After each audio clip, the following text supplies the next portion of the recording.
கர்த்தருடைய பரிசுத்தமுள்ள நாமம் மயம்படுவதாக. நல்லா இருக்கீங்களா? அநேகர் தொட தயங்குகிற, பேச தயங்குகிற, பொது வழியிலே விவாதிக்க தயங்குகிற ஒரு விஷயத்தை தான் உங்களோடு கூட நான் இன்னைக்கு பேச விரும்புகிறேன். மாவட்டத்தினுடைய பல தலைநகரங்களிலே இதனுடைய பேரணிகள் நடக்கிறது. இதை ஆதரிக்கும்படி சினிமா நடிகர்கள் வருகிறார்கள், பிரபலமான அரசியல் தலைவர்கள் வருகிறார்கள். அவர்கள் இப்பேரணியை துவங்கி வைக்கிறார்கள். ஏன்? சமீபத்திலே கொடுக்கப்பட்ட ஒரு தீர்ப்பானது ஓரின சேர்க்கையாளர்கள் ஒரே வீட்டிற்குள்ளே வசிக்கலாம், அவருடைய திருமணங்களுக்கு எவ்விதமான தடையும் இல்லை என்கிற ஒரு செய்தியை கூட நம்ம தொடர்ந்து கேள்விப்பட்டுட்டோம். பிரபலமானவர்கள் ஆதரிக்கிறார்கள், படித்தவர்கள் ஆதரிக்கிறார்கள், கவிஞர்கள் ஆதரிக்கிறார்கள், ஏன் அரசியல் தலைவர்கள் ஆதரிக்கிறார்கள், சினிமா பிரபலங்கள் ஆதரிக்கிறார்கள் என்பதினாலே ஒரு தவறு சரியாக மாறிவிடுகிறது இல்லை. அப்படி என்றால் நம்ம ஊரில் குடிக்காதவங்களை விட குடிக்கிறவங்க அதிகம். டாஸ்மார்க்கில் காலையில் 7 மணி துவங்கி தொடர்ந்து இரவு வரைக்கும் ஒரு பெரும் ஜனக்கூட்டம் விழுந்து கிடக்கிறதை கவனிக்கிறோம். அப்போது இவ்வளோ பெரிய கூட்டம், இவ்வளோ பெரிய பெரும்பான்மை ஒரு இடத்துல கூடி இருக்கிறதுனால இது சரியான ஒன்றாக மாறிவிடுகிறது இல்லை. பெரும்பான்மை சமூகம் ஒன்றை செய்வதனாலே அதை ஏற்றுக்கொள்ள வேண்டும் என்கிற எந்த அவசியமும் இல்லை. நீங்கள் வரலாறுகளை படித்து பார்த்தால் ராஜாக்களுடைய காலம் துவங்கி இந்த பாவம் பரவலாக இருந்ததை கவனிக்கிறோம். நான் குறிப்பிட விரும்புகிற இந்த பாவம் என்னவென்றால், ஆண் ஆணை திருமணம் செய்வதும் பெண் பெண்ணை திருமணம் செய்வதும், ஒரே வீட்டிற்குள்ளே இவர்கள் தங்களை கணவன் மனைவியாக பாவிக்கிறதையும் இந்நாட்களிலே காண முடிகிறது. விசேஷமாய் இந்த சோசியல் மீடியாவில் மிக பிரபலமான கப்புள்ஸ்ன்னு சொல்லப்படுகிற மிக பிரபலமான ஓரின சேர்க்கையாளர்கள் பலர் தங்களை நாங்கள் இதுதான் என்பதை தெரிவித்துக் கொள்கிறதிலே தாங்கள் பெருமை அடைந்திருக்கிறதாக காண்பிக்கிறதை நாம் பார்க்க முடிகிறது. மிக முக்கியமாக சொல்ல வேண்டுமானால், இவர்கள் இரவிலே போடுகிற இந்த லைவ்ல சுமார் 1000 தொடங்கி 800 தொடங்கி 500 பேர் லைன்ல காத்திருக்கிறத காண முடிகிறது. அநேகர் சகோதரிகளாக இருக்கிறவர்களை அண்ணா என்று அழைப்பதும், சகோதரர்களாக இருப்பதை அக்கா என்று அழைப்பதையும் பார்க்கும்போது நாம் எப்படிப்பட்ட சமூகத்திலே வாழ்கிறோம் என்கிற ஒரு பெரிய கேள்வி நமக்குள்ளே எழும்புகிறதை காண முடிகிறது. சரி, நான் 2 விஷயத்தை தான் முன் வச்சு தான் இந்த பாவத்தை குறித்து பேசும்படி விரும்புகிறேன். ஒன்று 1 தீமோத்தேயு 1ஆம் அதிகாரம் 10ஆம் வசனம், இன்னொன்று 1 கொரிந்தியர் 6ஆம் அதிகாரம் 9ஆம் வசனம்.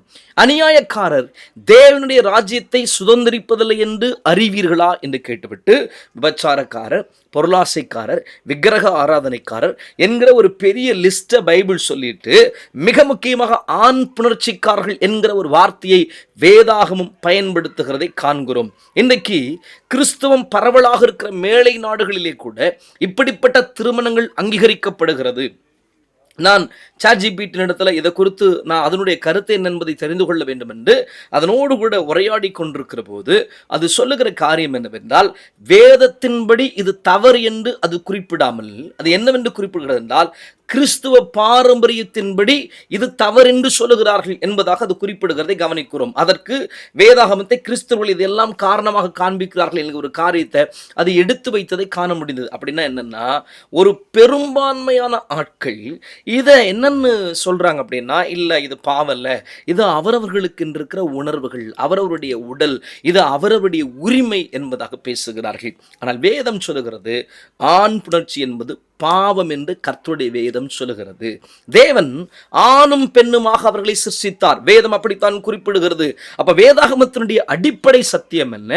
ஒரு ஆண் இன்னொரு பெண், அதுதான் தேவனுடைய சித்தம். இன்னொன்று சொல்ல வேண்டுமானால், ஆதாமுக்கு ஏற்ற துணையாக தேவன் ஏவாளை கொடுக்க வேண்டும் என்று தேவன் விரும்பினார், ஏவாளை தேவன் கொடுத்தார். அப்படியானால் ஒரு ஆணுக்கு ஏற்ற துணை பெண், பெண்ணுக்கு ஏற்ற துணை ஆண். ஆனால் இன்றைக்கு சோசியல் மீடியா வந்ததுக்கு அப்புறம் இந்த ஒரு பெண்ணும் இன்னொரு பெண்ணும், ஒரு ஆணும் இன்னொரு ஆணும் தங்களுடைய பாவத்தை நார்மலைஸ் பண்றதை பார்க்கிறோம். எல்லோரும் ஏற்றுக்கொள்ளுகிற வகையிலே அவர்கள் நடந்து கொள்ளுகிறதை கவனிக்கிறோம். நன்றாய் கவனியுங்கள். நான் இப்படிப்பட்ட நபர்களை பாவி என்று வேதாகம் குறிப்பிடுகிறது என்று நான் பேசவில்லை. நான் பேச விரும்புகிற காரியம், அவர்கள் செய்கிறது பாவம் என்பதை குறிப்பிட வேண்டும் என்று விரும்புகிறேன். ஆம், பாவம் எந்த ரூபத்தில் இருந்தாலும் அது பாவமே. ஆண்டவர் பாவியை நேசிக்கிறார், ஆனால் பாவத்தை வெறுக்கிறார். அப்படியானால் இந்த ஓரினச் சேர்க்கை பாவத்தில் இருக்கிற மனிதர்களை ஆண்டவர் நேசிக்கிறார், ஆனால் அவர்களுக்குள் இருக்கிற இந்த பாவத்தை கர்த்தர் அருவருக்கிறார். விஷம் எந்த ரூபத்திலே இருந்தாலும் அது விஷமாகவே மாறிவிடுகிறது. ஒரு துளி விஷம் முழு பாலையும் அது விஷமாக மாற்றி விடுகிறது. அப்படியானால் இந்த பாவம் சமீப நாட்களே மிக அதிகமாக பெருகி இருக்கிறதை காண்கிறோம். சரி, இப்பதான் இந்த பாவம் இருக்கான்னு கவனிச்சீங்கன்னா இல்ல, லோத்தின் நாட்களிலே நடந்ததை போல என்று கர்த்தருடைய வேதம் சொல்லுகிறது. சோதோம் கொமோராவினுடைய மிகப்பெரிய பாவமே இந்த ஓரினச் சேர்க்கை பாவம். நோவாவின் நாட்களிலே நடந்ததை போல என்று கர்த்தருடைய வேதம் குறிப்பிடுகிறது. அப்படியானால் நோவாவின் நாட்களிலே நடந்ததை போலவே இந்த பாவம் இப்பொழுது பெருகி இருக்கிறதை காண்கிறோம். சரி, சபை இதை கண்டித்து கண்டனம் தெரிவிக்க தேவன் விரும்புகிறார். ஊழியர்கள் இப்பாவத்தை தேவன் நமக்கு கொடுத்திருக்கிற இந்த ஆயுதத்தின் மூலமாக இதை பாவம் என்று குறிப்பிட தேவன் விரும்புகிறார். அதை பாவம் என்று குறிப்பிடுகிறது கூட பல்வேறு வகையான கூக்குரல்களையும் ஆதரவு குரல்களையும் முறித்துவிடும் என்பதில் எவ்விதமான சந்தேகமும் இல்லை. ஆனால் எனக்கு அதை பற்றி கவலை இல்லை. ஆண்டவர் தொடர்ந்து என்னோடு கூட பேசிக் கொண்டிருக்கிறார். ஆம், ஓரினச் சேர்க்கை தேவனுடைய பார்வையிலே பாவமான ஒன்று.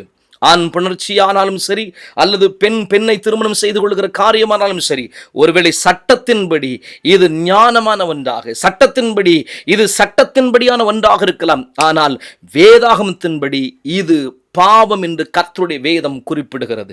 அருமையான தேவனுடைய பிள்ளைகளே, அப்ப இந்த பாவம் பழைய ஏற்பாட்டின் நாட்கள் துவங்கி புதிய ஏற்பாடு வருகிற வரைக்கும் இந்த பாவம் தொடர்ந்து இருக்கிறதை கவனிக்கிறோம். ஒருவேளை இந்த காணொளியை கவனிக்கிற உங்கள் லைஃப்ல ஏதோ ஒரு இடத்திலும் இவ்விதமான பாவங்கள் இருக்குமானால் ஆண்டவர் அந்த பாவத்தை விட்டு வெளியே வர விரும்பும்படி கர்த்தர் சொல்லுகிறார். ஒருவேளை டிவிகளிலே மருத்துவர்கள் தோன்றி ஒருவேளை சொல்லலாம், இது ஒன்றும் தவறல, அவர்கள் எதை விரும்புகிறார்களோ அதை செய்து கொள்ளலாம் என்பதாக சொல்லலாம்.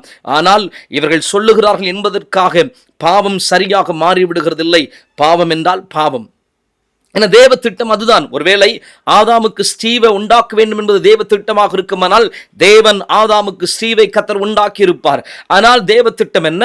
ஆதாமுக்கு ஏவாளை உண்டாக்க வேண்டும் என்பது. அப்படியானால் தேவ திட்டத்திற்கு உட்பட்டே ஒரு மனிதனுடைய மன வாழ்க்கை அமைய வேண்டும் என்பது தேவ திட்டம். சரி, இப்ப அடுத்து நடக்கிற காரியம் என்ன?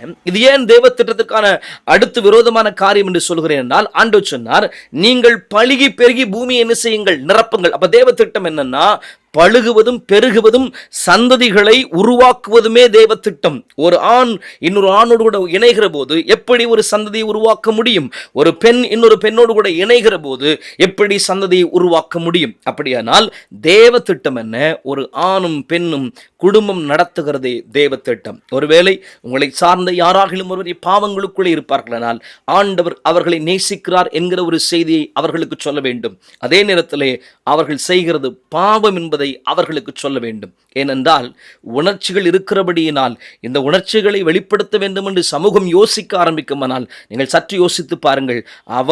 அவரவருடைய உணர்ச்சியை வெளிப்படுத்த துவங்கினால் இச்சமூகம் எப்படிப்பட்டதாக இருக்கும் என்பதை யோசித்து பாருங்கள். தேவனுடைய சட்டத்தின்படி, வேதாகமத்தின் சட்டத்தின்படி இது பாவமான ஒன்று. ஏனென்றால் நான் தொடர்ந்து இப்படிப்பட்ட நபர்களை கவனித்து கொண்டு வருகிறேன். நான் இருக்கிற பட்டணத்திற்குள்ளே ஒரு ஒரு ஒரு குழு ஒன்று இயங்குகிறது. ஃபேஸ்புக்கில் ஒரு குழு இயங்குகிறது. இந்த குழுவினர் தங்களுக்குள்ளே பேசிக்கொள்கிற காரியம் என்னவென்றால், அதில் ஒருவர் அந்த உரையாடலை விதமாக தொடங்கினார். என் அக்காவினுடைய மகன் வந்திருந்தான், அவனோடு கூட நான் இந்த பாவத்தை செய்தேன் என்கிறதை அவர் அந்த குரூப்பிலே பகிர்ந்து கொள்ளுகிறார். அதற்கு கீழே இருக்க இன்னொருவர் சொல்லுகிறார், ஆமாம்மா நானும் கூட அதை செஞ்சிருக்கிறேன், அது ரொம்ப யாரும் சந்தேகப்பட மாட்டாங்கன்னு சொல்லுங்க. அப்போ கவனிங்க, இவர்கள் கெடுகிறதும் அல்லாமல் அடுத்த தலைமுறைக்கு இந்த பாவத்தை கடத்துகிறார்கள்.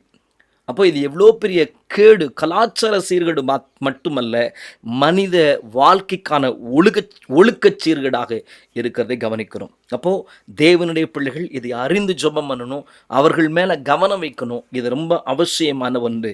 இதை எப்பொழுது வேதாகமம், இதை எப்பொழுது தேவ ஊழியர்கள் அறிந்து கொண்டு இந்த காரியத்திற்கு விரோதமாய் பேச துவங்குகிறார்களோ, இந்த காரியத்துக்கு விரோதமாய் ஜெபிக்க துவங்குகிறார்களோ, அப்பொழுதே ஒரு பெரிய மாற்றம் உண்டாகும். காரணம், சோதோம் குமார பட்டணம் ஜனம் இந்த பாவத்துக்குள் இருந்த பொழுது கர்த்தர் சோதோம் குமர பட்டணத்தை நெருப்பினால் அக்கினியால் சுட்டரித்ததாக கர்த்தருடைய வேதம் சொல்லுகிறது. அப்படியானால் இது கர்த்தருடைய பார்வையிலே அருவருப்பான ஒன்று, தேவ திட்டத்திற்கு விரோதமான ஒன்று. சரி பாச, இதெல்லாம் எப்படி பாச உங்களுக்கு தெரியும் அப்படின்னா, பல வாட்ஸ்அப் குரூப்புகளில் நம்முடைய அனுமதி இல்லாமையே நம்ம பல வாட்ஸ்அப் குரூப்புகளை இணைக்கிறாங்க. அப்படி நிறைய வாட்ஸ்அப் குரூப்பில் என்னுடைய அனுமதி இல்லாமல் என்னை இணைத்திருப்பார்கள். சில ஃபேஸ்புக் குழுக்களில் நம்முடைய அனுமதி இல்லாமல் நம்ம இணைச்சிருப்பாங்க. ஸோ அப்படி போய் பார்க்கிற போது தான் இவைகளை அறிந்து கொள்ள முடிந்தது. இது நமக்குள்ள இருக்கிற ஒரு மிகப்பெரிய வேதனையான காரியம். ஒருவேளை நாளை நம்முடைய பிள்ளைகளோ நம்மை சார்ந்த உறவுகளுடைய பிள்ளைகளோ யாராவது ஒருவர் இப்பாவங்களுக்குள்ளே சிக்கிக் கொள்கிறதற்கான சூழ்நிலைகள் உண்டாகும்.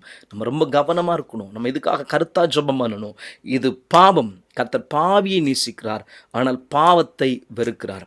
ஆண்டவர் இவர்கள் திரும்பமாக தேவனிடத்தில் வருகிற போது இவர்களை கூட்டி சேர்த்துக்கொள்ள தேவன் விரும்புகிறார். தேவன் இவருடைய பாவங்களை கழுவும்படி விரும்புகிறார். ஒன்றே ஒன்று, தேவ சமூகத்தில் ஆண்டவரை நான் இப்படி செஞ்சுட்டேன் என்னை மன்னிச்சிருங்கன்னு கேட்கும்போது நிச்சயமாக ஆண்டவர் பாவத்தை மன்னித்து திரும்பவுமாக அவர்களை தன்னிடமாக கர்த்தர் எடுத்துக்கொள்வார். அருமையான தேவனுடைய ஒருவேளை உங்களுக்கு கேள்வி இருக்கலாம், மற்றவங்களாம் இவ்வளோ பாவம் செஞ்சுறாங்களா, அதை பற்றி பேசுகிறீங்களான்னா, ஆமாம், எந்த பாவம் நமக்கு இன்றைக்கி உணர்த்தப்படுகிறதோ அதை குறித்து பேசுகிறோம். நாளைக்கு அது குறித்து பேசுவோம். அந்த பாவம் செய்கிறதுனால இதை சொல்லாமல் விடுறதுனால இது தப்பித்து கொள்ளுமான இல்லை. பாவம் எந்த ரூபத்தில் இருந்தாலும் பாவமே. இப்பாவத்தை கர்த்தர் அருவருக்கிறார். இந்த பாவத்திற்கு விரோதமாய் சபை பேச வேண்டிய ஒன்றாக இருக்கிறது. அதனால் ஆண் புணர்ச்சியாகட்டும் பெண் புணர்ச்சியாகட்டும் இது தேவனுடைய பார்வையிலே அருவருப்பான ஒன்று. கர்த்தர் அவருடைய பாவத்தை மன்னிப்பார். அவருடைய பாவியை நேசிக்கிறார். ஆனால் பாவத்தை தேவன் அருவருக்கிறார். நீங்கள் எந்த நிலைமையில் இருந்தாலும் ஆண்டவர்கிட்ட வந்தால் ஆண்டவர் நிச்சயமாக உங்களுடைய அக்கிரமங்களை கர்த்தர் மன்னிப்பார். அருமையான தேவனுடைய பிள்ளைகளே, தேவ திட்டத்தை மாற்றி போடாதீங்க. ஆண்டவர் உருவாக்கின விதத்தை மாற்றி போடாதீங்க. அது உங்கள் வாழ்க்கையில் ஒரு பெரிய மாறுதலை உண்டாக்கும். இன்றைக்கு ஆண்டவர் உங்களுக்காக இந்த வார்த்தைகளை பேசுகிறார். நீங்கள் ஏதோ ஒரு இடத்துல சிக்கியிருந்தீங்கன்னா வெளியே வருகிறதுக்கான முயற்சி எடுங்கள். ஏதோ ஒரு இடத்துல ஏதாவது ஒருவேளை சோஷியல் மீடியா உங்களை ரொம்ப ஆக்கிரமிச்சிருக்குன்னா, சோஷியல் மீடியாவில் உட்காந்துட்டு அக்காவும் உட்காந்துட்டு அண்ணன் அக்கான்னு ஒரு விஷயத்த சொல்லும்போது நமக்கே சிரிப்பி வரல. அது அக்காடா, 2 பேருமே அக்காடா, 2 பேருமே அண்ணாடாங்கிறது நமக்கு புரியல. அதை பிளைண்டாக நம்ப வேண்டிய அவசியம் இல்லை. அவங்க செய்கிறதுனால நாம் அதை ஆதரிக்க வேண்டிய அவசியம் இல்லை. அதற்கு விரோதமாக எதிர்ப்பு குரல்களை எழுப்ப வேண்டியது அவசியமான ஒன்று. அதை இவ்வளோ தைரியமாக நார்மலைஸாக பண்ண வேண்டிய எந்த அவசியமும் இல்லை. கர்த்தருடைய பிள்ளைகள் இதற்காக ஜெபிக்கணும். இந்த பாவத்தை வன்மையாக கண்டிக்கணும். கர்த்தர் அவர்களோடு கூட பேசி மனம் திரும்ப பண்ணி நம்முடைய மந்தைக்குள்ளே கர்த்தர் திரும்பமாக சேர்ப்பாராக. God bless you. கர்த்தருடைய கரம் உங்களோடு கூட இருப்பதாக. ஆமென். இதை பற்றி பேசும்போது கோபம் வருதா? வந்தால் பரவாயில்ல, வேதம் அப்படி தான் பேசுது. அதனால் அதை விட்டு மனம் திரும்ப பார்ப்போம். தேவ கிருபை நம்மோடு கூட இருப்பதாக. God bless you. தேவ கிருபை நம்மை ஆஸ்வதிப்பதாக. ஆமென்.